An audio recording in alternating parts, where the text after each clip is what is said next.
Hola, saludos cordiales, bienvenidos a nuestra lectura bíblica. Le doy gracias a Dios por cada uno de ustedes que se han tomado el tiempo para escuchar nuestros audios y poder leer juntos la palabra de Dios.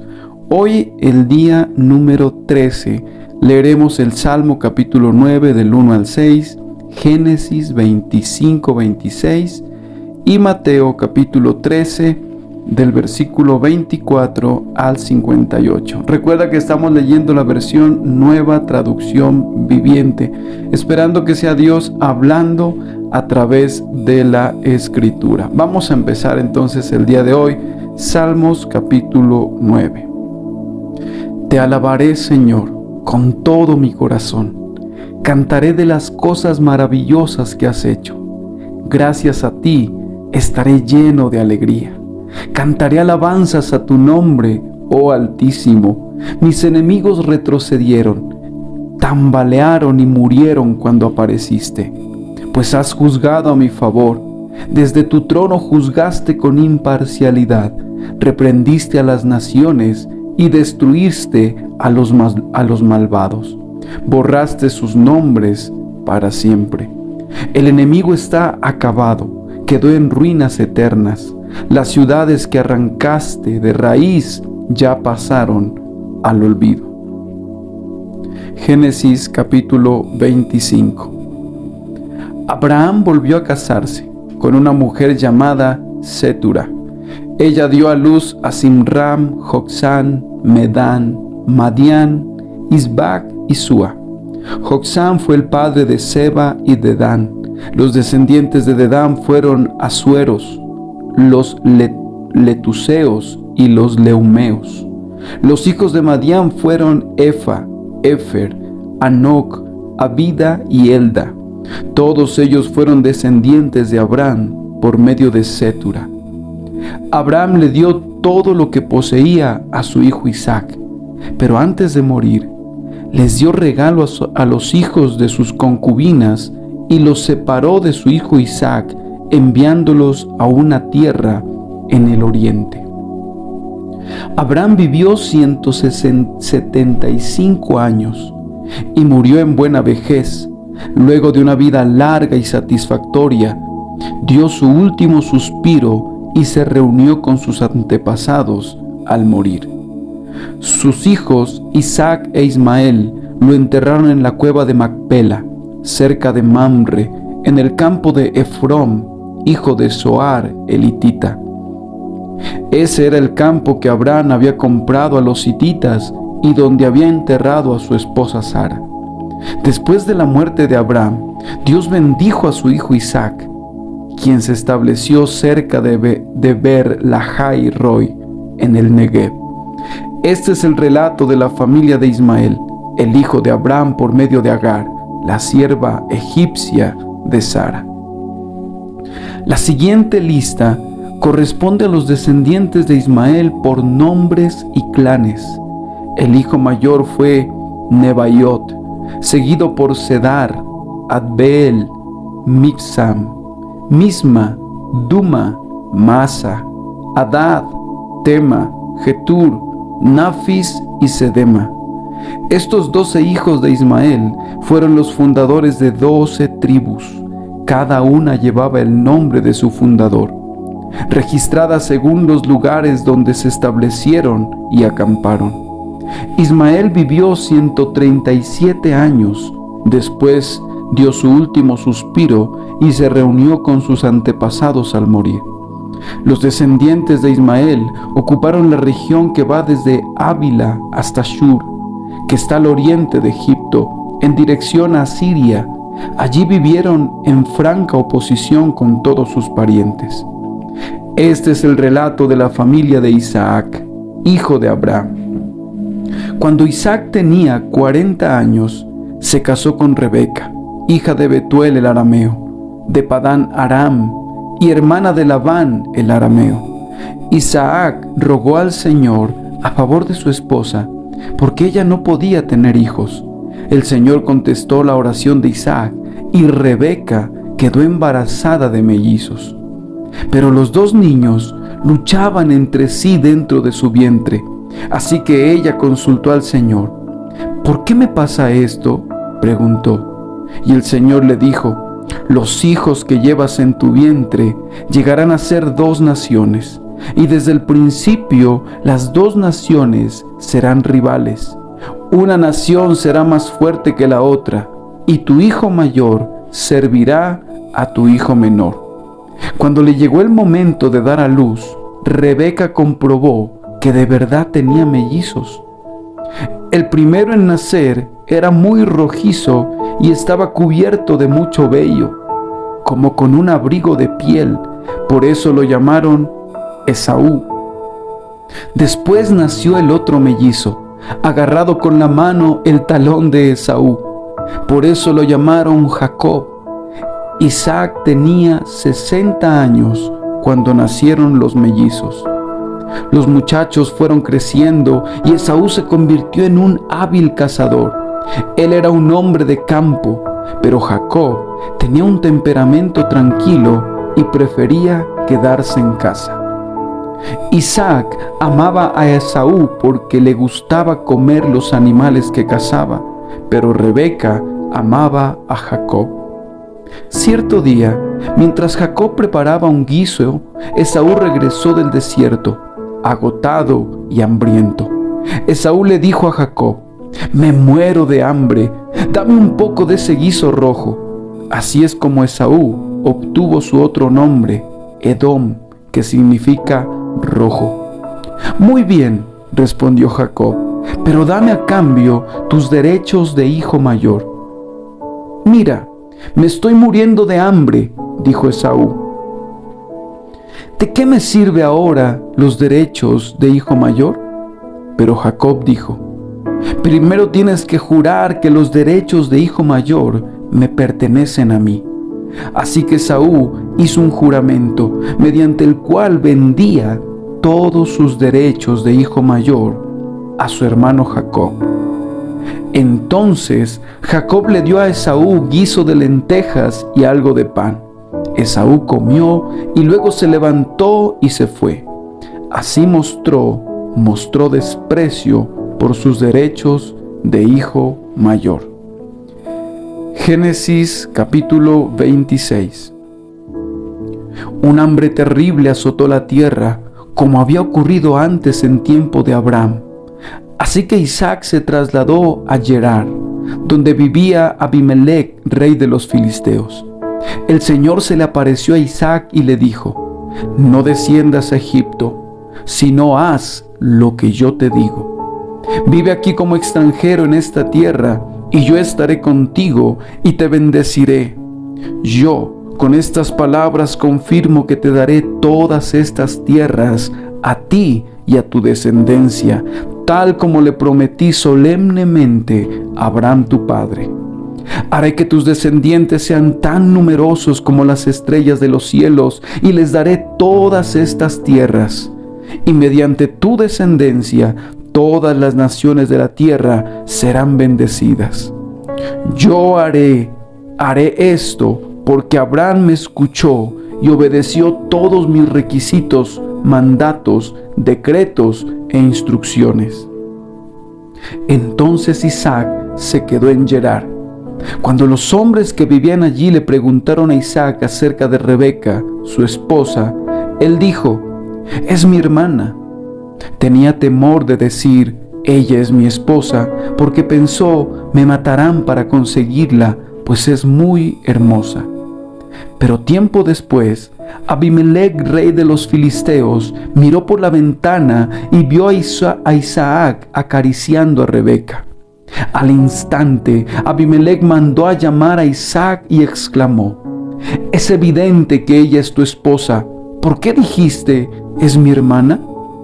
Porque tuve temor de que alguien me matara para quitármela, contestó Isaac. ¿Cómo pudiste hacernos semejante cosa?, exclamó Abimelec. Uno de mis hombres bien podría haber tomado a tu esposa para dormir con ella, y tú nos habrías hecho culpables de un gran pecado.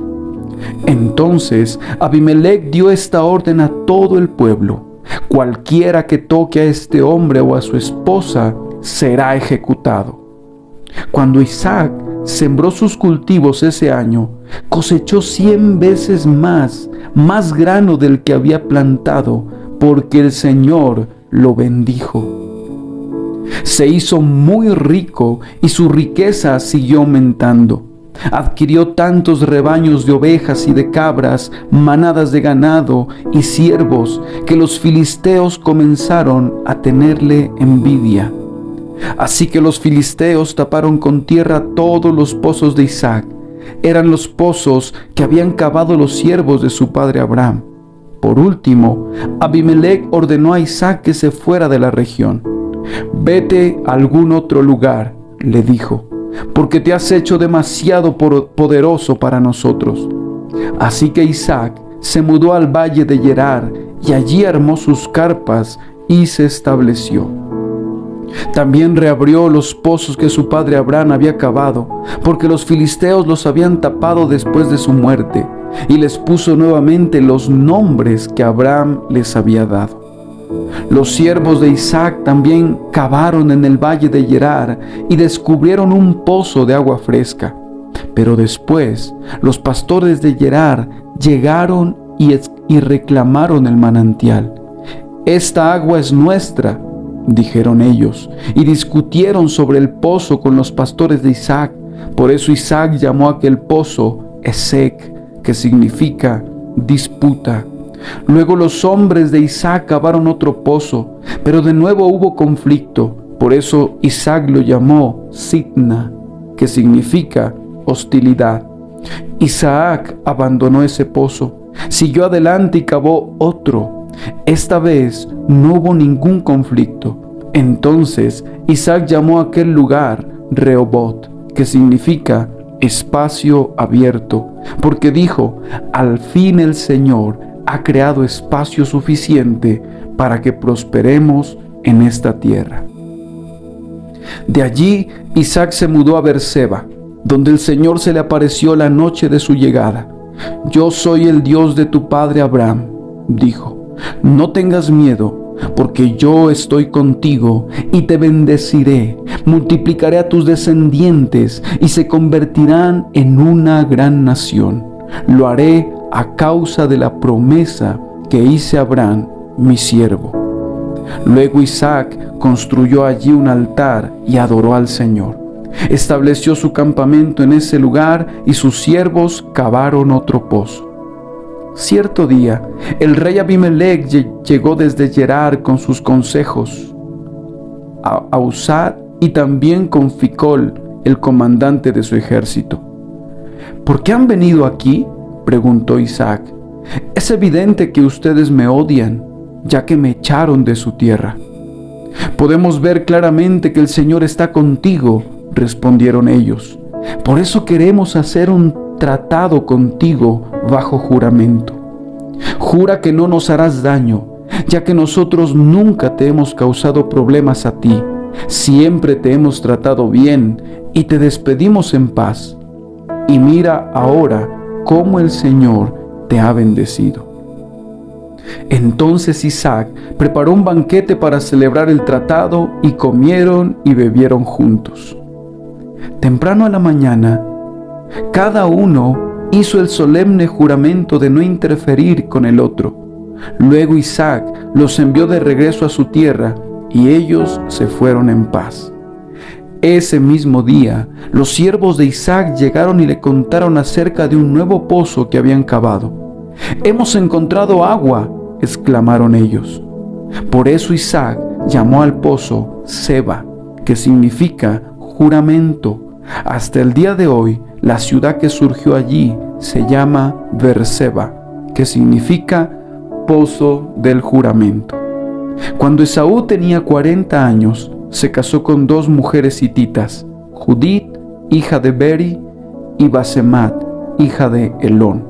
Pero las esposas de Esaú amargaron la vida de Isaac y de Rebeca. Mateo capítulo 13. La siguiente es otra historia que contó Jesús. El reino del cielo es como un agricultor que sembró buena semilla en su campo. Pero aquella noche, mientras los trabajadores dormían, vino su enemigo, sembró hierbas malas entre el trigo y se escabulló. Cuando el cultivo comenzó a crecer y a producir granos, la maleza también creció. Los empleados del agricultor fueron a hablar con él y le dijeron: «Señor, el campo donde usted sembró la buena semilla está lleno de maleza. ¿De dónde salió?». «Eso es obra de un enemigo», exclamó el agricultor. «¿Arrancamos la maleza?», le preguntaron. «No», contestó el amo.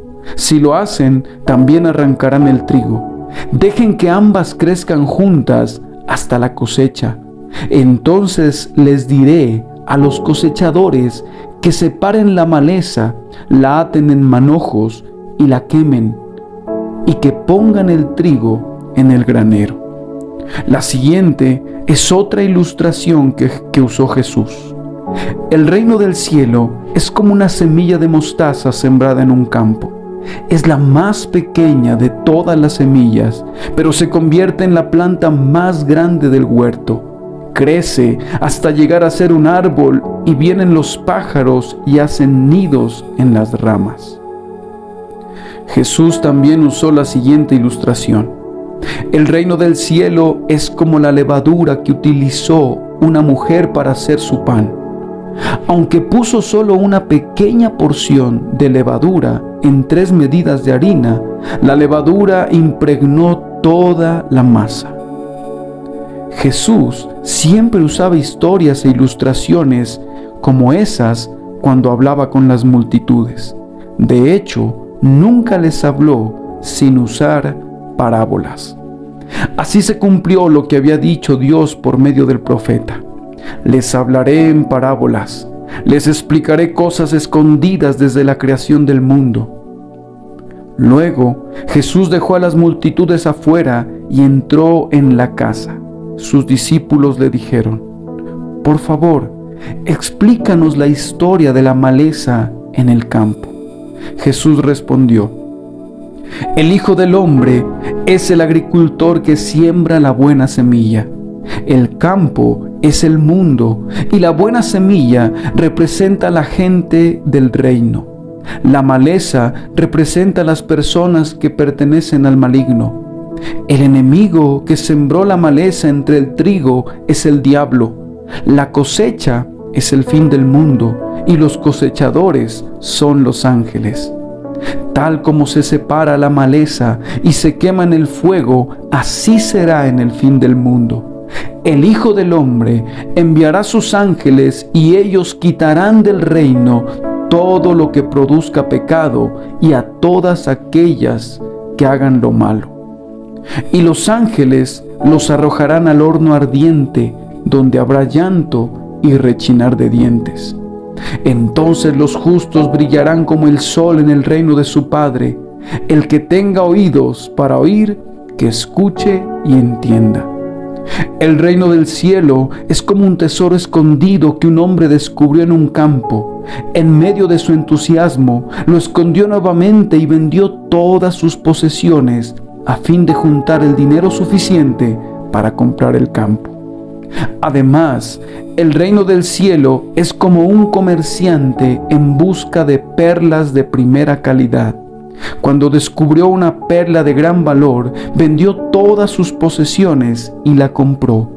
También el reino del cielo es como una red para pescar que se echó al agua y atrapó toda clase de peces.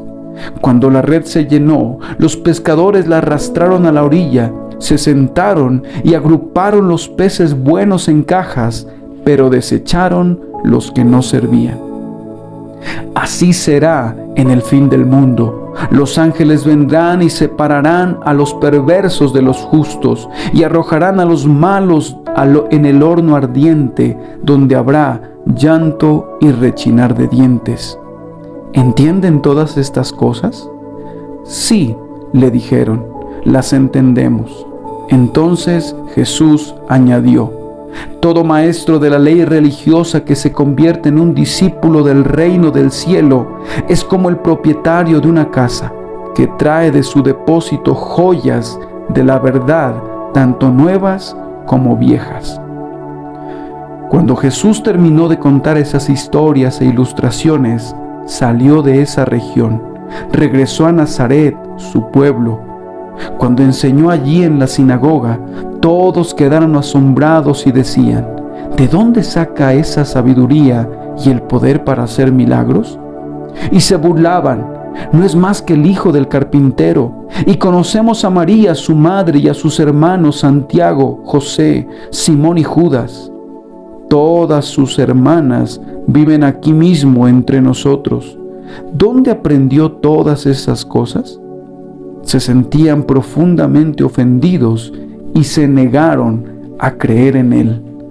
Entonces Jesús les dijo: un profeta recibe honra en todas partes, menos en su propio pueblo y entre su propia familia. Por lo tanto, hizo solamente unos pocos milagros allí, debido a la incredulidad de ellos. Qué bendición compartir con ustedes este tiempo de lectura bíblica. Que el Señor les bendiga y de corazón espero que Dios sea hablando, iluminando sus vidas a través de la palabra del Señor. Que el Señor les sorprenda grandemente en este día y obre a favor de cada uno de ustedes. Bendiciones.